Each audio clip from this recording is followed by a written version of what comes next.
After the wreck of the Batavia, there was a moment when survival looked possible. The ship was gone. The reef had taken her, but hundreds of people were still alive. They stood on tiny islands off the coast of Western Australia, sunburned, hungry, soaked in salt water, surrounded by wreckage, but alive. For some, that must have felt like a miracle. They had survived the ocean. They had survived the reef. They had survived the night. But on those barren islands, survival was about to become something far worse. Because the Batavia survivors were not alone with the sea. They were trapped with each other. And among them was Hieronymus Cornelis, a man who saw disaster not as tragedy, but opportunity. This is Dark Australia.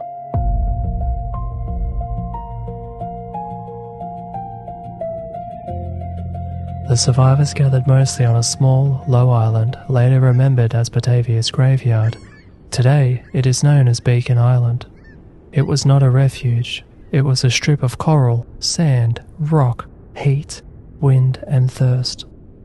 There was little shade, no easy fresh water, no proper shelter, no crops, no livestock, no town, no authority, only wreckage and people, hundreds of them, sailors, soldiers, merchants, women, children, passengers who boarded the Batavia months earlier believing they were travelling toward the Dutch East Indies. Now they were stranded at the edge of the known world.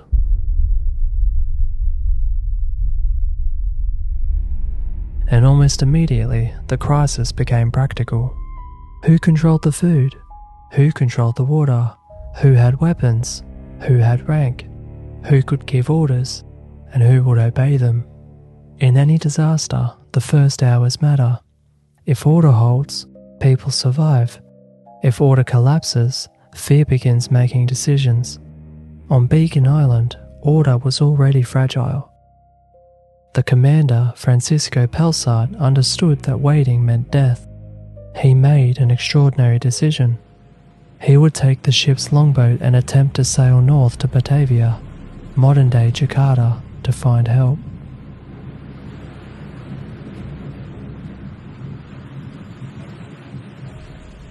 It was almost impossible.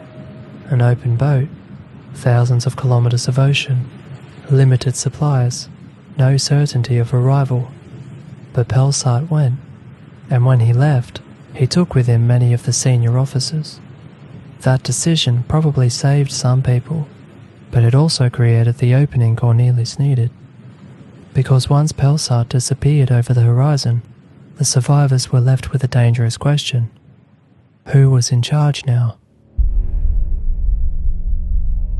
Hieronymus Cornelis was not a soldier. He was not a sailor. He was not the captain. But he was educated. He had rank. He had confidence. And most importantly, he had already been thinking about rebellion before the wreck. On the ship, Cornelis had been associated with mutiny talk. The plan, according to later accounts, was to take the Batavia, seize the treasure, remove those who resisted, and turn pirate. The wreck destroyed that plan, but it did not destroy the ambition behind it. Now, on Beacon Island, Cornelis began adapting, because there was no ship to seize, but there were survivors to control.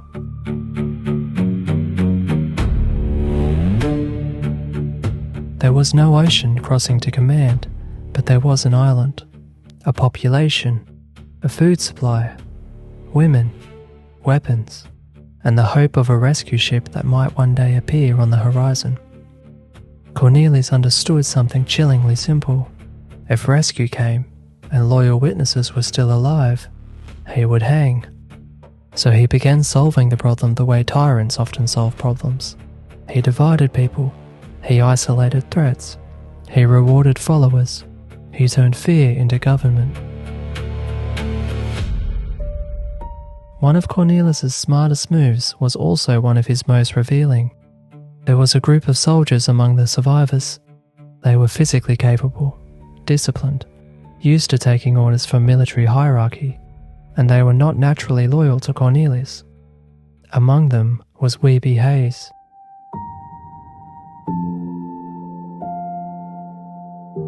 Hayes was not a famous nobleman. He was not a commander. He was an ordinary soldier. But he had qualities Cornelius lacked: calm, discipline, practical courage. After the wreck, Hayes had helped organise people. He had helped survivors. He had shown leadership, and Cornelius noticed. That made him dangerous, not because Hayes was plotting against him, but because others might follow him. So Cornelius came up with a plan. Hayes and a group of soldiers would be sent to nearby islands to search for water. On the surface, it sounded reasonable. The survivors desperately needed water. Someone had to look. But underneath that order was something else. Cornelius expected them to die. Picture that moment, the boat moving away from Beacon Island, Hayes and the soldiers looking back across the water, the main ship shrinking behind them, Cornelius watching them leave. To the soldiers, it may have felt like a mission. To Cornelius, it was removal. He had just taken some of the strongest men off the board, and if thirst killed them, even better. But Cornelius made a mistake. Weeby Hayes did not die. His group reached what is now associated with the Wallaby Islands, and there, against expectation, they found water. They found food. They began organising. They began building shelter. And eventually, they began preparing to defend themselves. Cornelius had tried to exile a threat. Instead, he had accidentally created resistance. Back on Beacon Island, Cornelius now moved more openly. At first, the violence was not presented as murder. It rarely is. It was framed as necessity. Too many mouths, too little food, too little water, too much disorder. A person was troublesome. A person was stealing. A person was disloyal. A person was useless. A person knew too much. And once someone had been labelled a problem, Cornelius's followers had permission to remove them. The earliest killings were often designed to look less like executions and more like accidents or disappearances. Some survivors were sent away in boats and never returned. Some were pushed or thrown into the sea. Others were taken to separate islands under false promises. Long Island became especially important. Victims were moved away from the main group, separated, outnumbered, then killed. Some accounts describe groups being murdered together, sometimes a dozen at a time, often thrown into the sea. That mattered because bodies tell stories. A corpse left in camp creates panic. A corpse left in water disappears, or so the killers hoped. That is one of the most disturbing parts of the Batavia massacre. It was not always wild chaos. There was concealment, planning, selection, a system. Cornelius and his men were not simply lashing out in desperation. They were managing death. The violence varied. Some victims were drowned. Some were stabbed or cut down. Some were beaten. Some were strangled. Some were attacked in groups because overpowering people was easier when they were isolated first. The exact details differ across accounts, and many confessions came later under brutal interrogation, so historians still debate some specifics. But the pattern is clear. Cornelius's men separated victims from protection, killed them quickly when they could, and disposed of bodies where possible. In some cases, victims were loaded into boats under the pretense of moving them somewhere safer. Instead, they were taken away to die.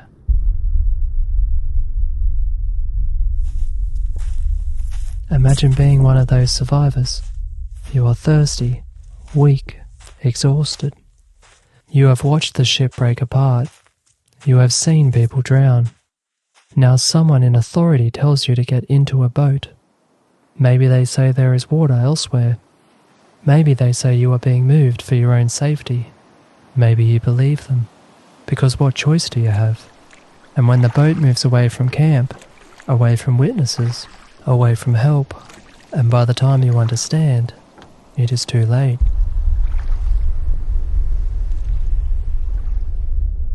There were also murders inside the survivor group itself. People who questioned Cornelius became targets.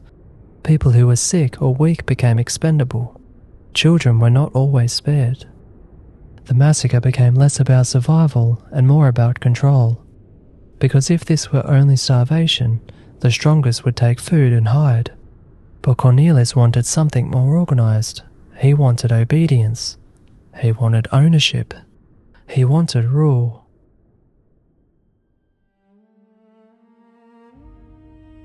One of the most important people in the Batavia story is Lucretia Jans. She was not a soldier. She was not a mutineer. She was a woman of status aboard the ship, a passenger. And after the wreck, she became trapped inside Cornelius's new world. Lucretia mattered for several reasons. First, because she survived. Second, because her presence became symbolic. Cornelius did not treat women as equal survivors. He treated them as resources, as possessions, as rewards, as signs of power. Lucretia's status made her especially valuable to him. To control her was to prove dominance. To keep certain women alive while others were killed was to show that life and death now moved through him. This is where the Batavia story becomes psychologically modern. Because what Cornelius built on Beacon Island resembles patterns we still recognize in coercive groups. Control the food, control movement, control relationships, control fear, control women, reward loyal men, punish dissent, make people believe that survival depends on pleasing the leader. On paper, this was a shipwreck camp. In reality, it was becoming a dictatorship. Cornelius could not do this alone. That is essential. If we make this story only about one evil man, we miss the larger horror. He needed followers, men willing to kill, men willing to threaten, men willing to benefit from the new order. Some may have followed him from ambition, some from fear, some from loyalty, some because violence gave them status they had never had before. That happens in collapsed societies. People who were insignificant under normal law can become powerful when law disappears. A nobody can become an executioner. A frightened man can become dangerous if given permission. Cornelius gave permission, and every murder tightened the group around him. Because once a follower had killed, he was implicated. He could not simply return to normal life. He could not welcome rescue. If Pelsard came back, that follower would be exposed. So every killing became a chain.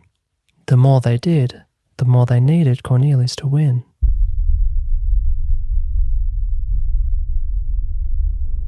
By this point, Beacon Island was no longer just a survivor camp. It was a place of rumours. People vanished. Boats left and came back with fewer people. Whispers moved between survivors. Nobody knew who was loyal to whom. Nobody knew whether an order meant safety or death. And this is where fear becomes self-policing. You do not need to watch everyone if everyone is watching themselves. People lower their voices. They avoid eye contact. They stop asking questions. They learn which men to fear. They learn which conversations are dangerous.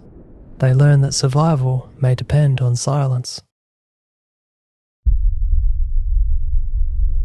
For the weak, the sick, the isolated, the old, the very young, there was almost no protection. The island had become a machine for removing the vulnerable, and Cornelius was at the centre. Long Island had become one of the darkest parts of the story. It was close enough to be useful, far enough to isolate victims, and remote enough that screams would not easily bring help. Groups were sent there under false pretenses. Some believed they were being moved because resources were scarce. Some may have believed they were being given a better chance. Instead, Cornelius's men used isolation as a weapon. Victims could be killed away from the main camp. Bodies could be thrown into the sea. Evidence could be hidden by tide, reef, and distance. This was not merely murder, it was logistics, the management of killing, one group at a time, one boat trip at a time, a population being reduced deliberately. Historians and archaeologists still examine the remains and burial patterns connected to the Batavia aftermath, and recent work has continued revealing how violent and complex the massacre was. The islands are quiet now, but beneath that quiet are graves, some known and perhaps still unknown. While Cornelis ruled through fear, Weeby Hayes was doing something completely different. On the distant island, Hayes and his men survived. They found fresh water, they found food, they organised themselves, and most importantly, they prepared. Because at some point, Hayes realised the situation on Beacon Island was not normal. Signals had gone unanswered, rumours travelled, survivors appeared, and Cornelis's intentions became harder to ignore. Hayes began building defences, crude weapons, improvised pikes, clubs, stones, fortified positions. This was not a trained army. It was a group of stranded men using wreckage and island rock to prepare for an attack. But Hayes had something Cornelis underestimated: discipline. Cornelis had fear. Hayes had trust. Cornelis had killers. Hayes had men willing to stand together. And that difference would matter. Eventually, Cornelis understood the danger. The soldiers he had sent away had not died. They had water, they had food, they had strength, and worse, they were outside his control. If a rescue ship appeared, Hayes might reach it first. If Hayes told Pelsart what had happened, Cornelis's entire plan would collapse, so Cornelis decided to eliminate them. There were attempts to bring Hayes and his men under control. There were attacks. There were efforts to deceive them. But Hayes had already seen enough. He did not trust Cornelis, and because of that, the Batavia story began changing shape. It was no longer only massacre. It was becoming war. Cornelis's men tried to attack Hayes and the soldiers, but island warfare is strange. Everything is exposed. There are no forests, no buildings, no streets, just rock, sand, slope, wind, and sea. Attackers had to approach by boat, land under observation, climb toward defenders, and Hayes had prepared for exactly that. His men used the terrain. They used stones, improvised weapons, positions above the landing points. Cornelis's followers expected weakened castaways. Instead, they found organised resistance, and with each failed attempt, Cornelis's authority weakened. Because dictators depend on inevitability, they must appear impossible to resist. The moment resistance works, fear begins to crack. At one point, Cornelis himself went to negotiate, or manipulate, or reassert control. Exactly how he imagined it would go, we cannot know. But it failed. Hayes and his men captured him. Think about that reversal. The men who had ruled Beacon Island through fear, the man who ordered deaths, the man who believed he could shape the entire survivor world around himself, was now a prisoner. And yet even then, the danger was not over, because Cornelis still had followers. And they were desperate. Desperate men who had already killed.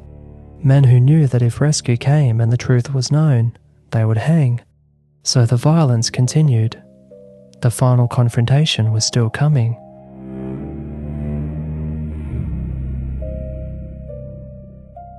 By the time the massacre ended, more than 100 people had been murdered. Not drowned in the wreck, not lost at sea, murdered after surviving. That is what makes Batavia so uniquely horrifying. The shipwreck should have seen the tragedy. Instead, it became only the beginning. People survived impact, reef, darkness, drowning, thirst, and exposure, only to be killed by other survivors. And that is the deepest horror of the story. The ocean did not become the monster, the people did.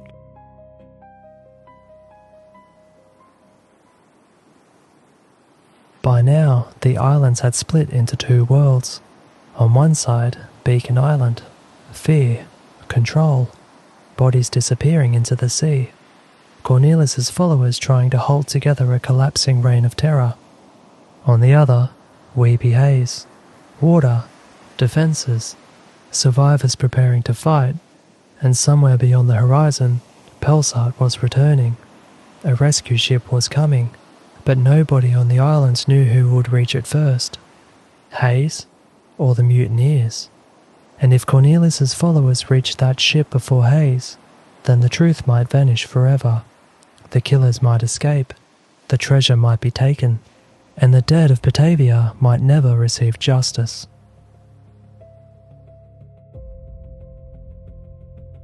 Next time on Dark Australia, the survivors fight back. The rescue ship appears. Cornelius faces judgment, and one of the darkest stories in Australian history reaches its bloody conclusion. Until then, keep the lights on, because Australia feels very different after dark.